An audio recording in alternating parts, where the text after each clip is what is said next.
Futebol se joga no estádio?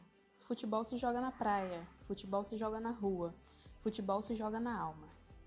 O trecho de Carlos Drummond de Andrade define bem o que é futebol. É um esporte que suscita paixão, seja no sentido grego pathos, relacionado ao sofrimento, seja também como representação de uma emoção intensa, desmedida, desenfreada. Seja no glamour dos grandes campeonatos ou nos pés poerentos das crianças quando voltam da brincadeira na rua, o futebol permeia nossas vivências, paixões e culturas. Afinal, quem nunca sonhou em ser um jogador de futebol? Para qual time você torce? O quanto você gosta de futebol? O esporte que o mundo tornou seu foi o futebol de clubes, filho da presença global britânica. Esse jogo simples e elegante, não perturbado por regras ou equipamentos complexos, e que podia ser praticado em qualquer espaço aberto, mais ou menos plano do tamanho exigido, tornou-se genuinamente universal. Essa frase de Hobsbawm nos ajuda a entender o porquê da universalidade do futebol, sendo disseminado pela Inglaterra, país de grande hegemonia global, e sendo fácil de praticar, o futebol ganhou o mundo.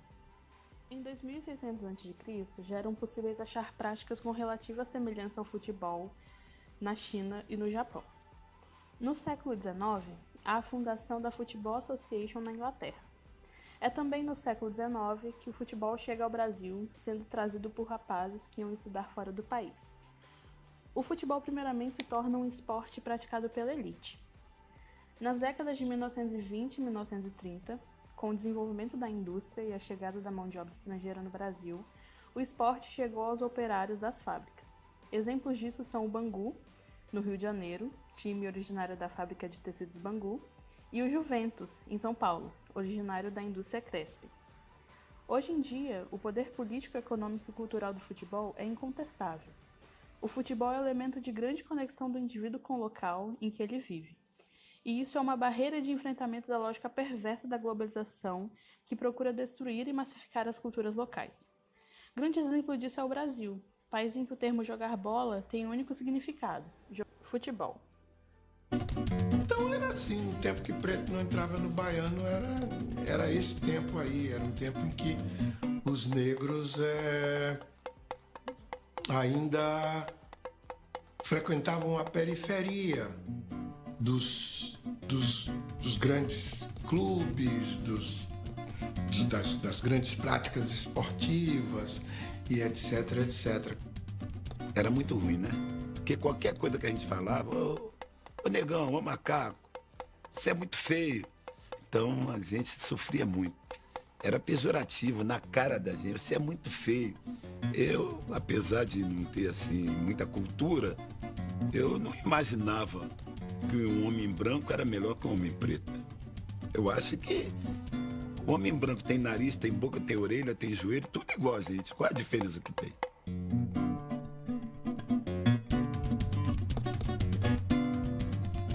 Os moleques que jogavam futebol nas ruas, nos terrenos baldios, não sonhavam em vestir a camisa do Fluminense ou do Botafogo. Sabiam para onde tinham de ir, sem errar o caminho. Todos sabiam para onde tinham de ir. Os moleques para os clubes pequenos. Os garotos de boa família para os clubes grandes. Saindo das chácaras da elite e tomando espaço nos terrenos baldios, ruas e várzeas, o futebol atua como ferramenta de inclusão social e enfrentamento de privilégios históricos. A popularização do futebol no Brasil se dá no fim do século XIX. Ela acontece no momento em que o Brasil encontra-se nos primórdios da República, uma república liberal, ou seja, que partia do pressuposto de que o Estado não tinha que intervir em questões sociais.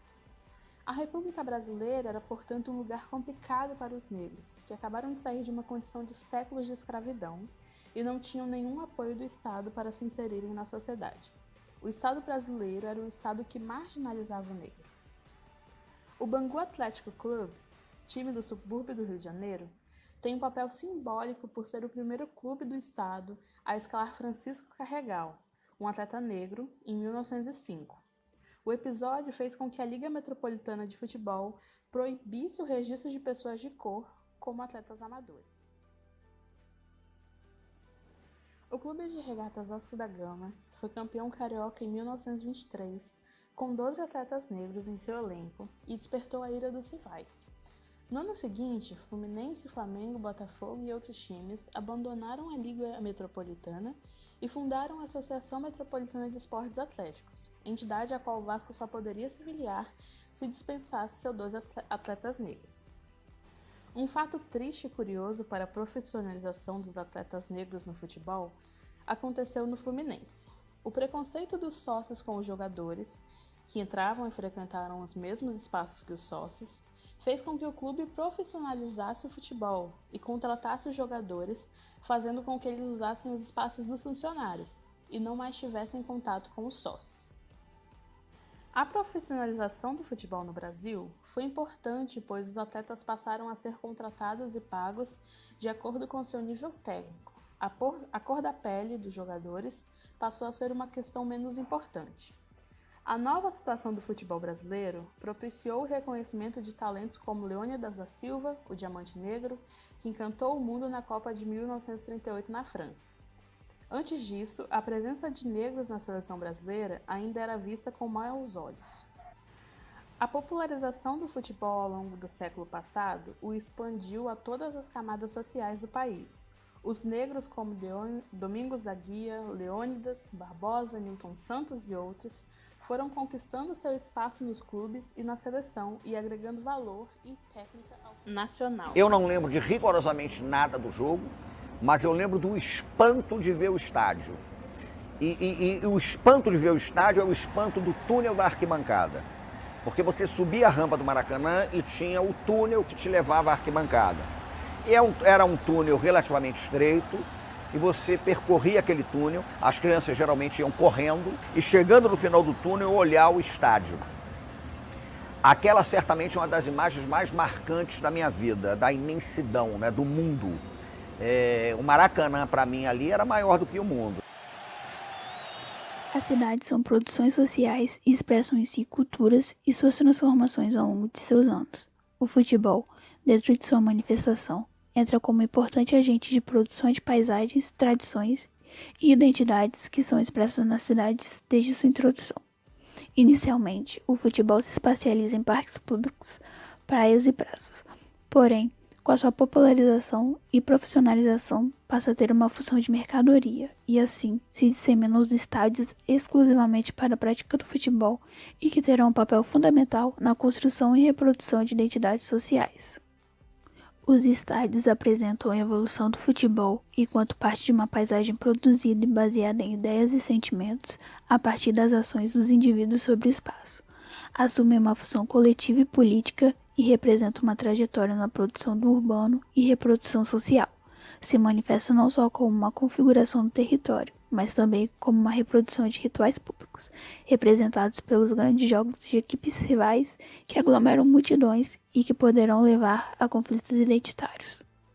Abrigando novos conteúdos da urbanização, a nova geração dos estádios expressa uma nova economia do futebol e sofre um processo de reelitização e privatização, celebrando seus novos estádios como referência da modernidade e representando intervenções territoriais.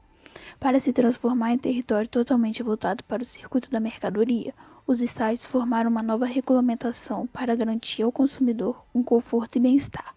Tal regulamentação ultrapassa o espaço dos estádios e passam-se a ter uma vigilância e manutenção da ordem pública aos seus arredores. Também podemos perceber a relação cidade-futebol a partir da Copa do Mundo. As cidades se organizam para receber o evento. Temos uma mudança na paisagem, reformas em estádios, transformação e reprogramação dos comércios, mudanças nas vias de acesso, dos transportes públicos, entre outros. Outra marca do futebol nas cidades pode ser percebida pelos campos de futebol, uma presença marcante da paisagem e que está presente em grande parte dos bairros que compõem as cidades. Com a vinda do futebol por meio das embarcações, os portos foram os principais pontos de disseminação do esporte, porém não foi de uma forma uniforme, levando em conta a extensão do país e que a maioria da população não vivia nas cidades. O futebol durante metade do século XX ele era mais voltado para campeonatos estaduais, onde tinham jogos realizados nas capitais e seus estados e com poucos times em sua composição. Em 1950, ocorreu uma mudança, onde os principais clubes das cidades do Rio de Janeiro e de São Paulo iniciaram um torneio. Porém, esses campeonatos estaduais nos outros estados do Brasil continuavam ocorrendo. Em 1959, a Taça Brasil é criada. Ela é o primeiro campeonato de caráter nacional e seu principal objetivo era para definirem times para representarem o Brasil na Taça Libertadores da América. Durante a ditadura militar, muitos estados foram construídos com o intuito de promover o início desse grande futuro campeonato nacional. Em 1968, a Taça do Brasil foi extinguida, porém ela voltou em 89 com outro nome, que era Copa do Brasil. A partir da metade da década de 90, ocorreram muitas mudanças nos campeonatos futebolísticos, como vários outros torneios entre grandes times, trazendo assim a falência dos times menores. A Copa Mercosul surge, reunindo times de todo o continente sul-americano, mas sempre participando times de grandes torcidas. Até a Copa da Libertadores aumentou-se o número de vagas de participantes para a Argentina e o Brasil, assim assegurando mais sucesso e rendimento à competição. Eu nasci no Piauí e moleque vim para o Rio. No Piauí, naquela época, não tinha televisão. Na verdade, no Brasil não tinha televisão. Você via os jogos pelo rádio, ondas curtas, você ficava ouvindo. Então, o sonho de qualquer pessoa era vir ao Maracanã, ver um jogo do Flamengo, o meu caso específico, com a seleção brasileira. Esta é a Rádio Nacional do Rio de Janeiro, Brasil, diretamente do Estádio Mendes de Moraes, no Rio de Janeiro. Nas últimas décadas, as formas de acumulação capitalista se alteraram profundamente. Essas mudanças impactaram diretamente vários segmentos das nossas vidas cotidianas, por mais comuns que podemos parecer. Assim como nós, o futebol também não conseguiu fugir dessa nova lógica de acumulação do capital, modificando-se com o decorrer do tempo. A princípio, a inauguração da radiotelefonia brasileira possibilitou a transmissão à distância e sem fio através das rádios. Além de levar, por exemplo, Getúlio Vargas às casas de muitos brasileiros, as narrativas futebolísticas passaram a ser ouvidas mesmo em regiões cujo acesso por estrada era difícil. No entanto, as transmissões de partidas de futebol levantam uma certa questão. No interior do Espírito Santo, uma rápida sondagem confirma a presença das narrações futebolísticas, muito importantes no quesito entretenimento. Mas essas partidas narradas não eram sequer clássicos capixabas, e sim jogos entre times cariocas. Isso contribuiu indiscutivelmente para a quantidade massiva de espírito-santenses torcedores dos clubes do Rio de Janeiro, algo que se repete de forma regional. Segundo o levantamento das torcidas por região de 2016, as maiores torcidas do Centro-Oeste, Nordeste e Norte do Brasil são do Flamengo, o maior clube nacional quanto a número de torcedores, seguido pelo Corinthians e pelo São Paulo, trazendo à tona a grande influência também dos times paulistas, que junto com o Rio de Janeiro formam as duas metrópoles nacionais do Brasil. Tem-se assim a formação de uma elite do futebol brasileiro. Atrelado a isso, pode-se discutir dois pontos já citados. O primeiro relacionado às complexificações e à extroversão das relações entre os clubes brasileiros e internacionais, observável quando a exportação de craques do futebol começou e que desde então não para de crescer, privando os brasileiros da convivência com esses jogadores, algo fundamental para alimentar sua condição de ídolo.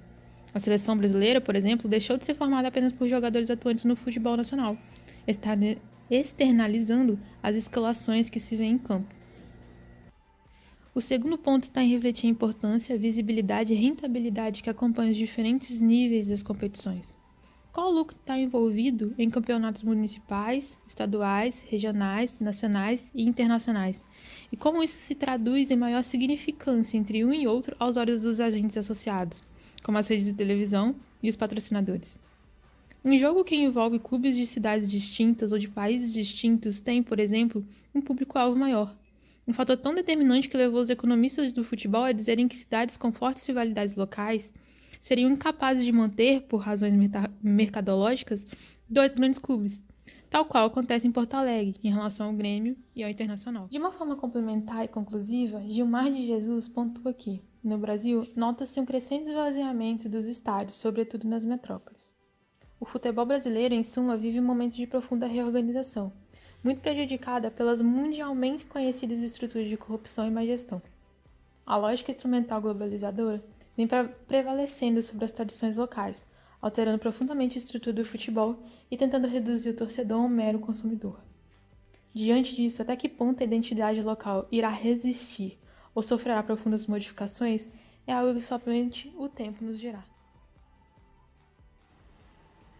O futebol se desenvolveu em um cenário de valorização do nacionalismo e foi ferramenta para assegurar a identidade nacional dos brasileiros. Ele cria um sentimento de pertencimento, pois cria orgulho, reconhecimento e identidade. É uma atividade e uma narrativa que há anos individualiza e identifica os indivíduos, marcando seu lugar no mundo.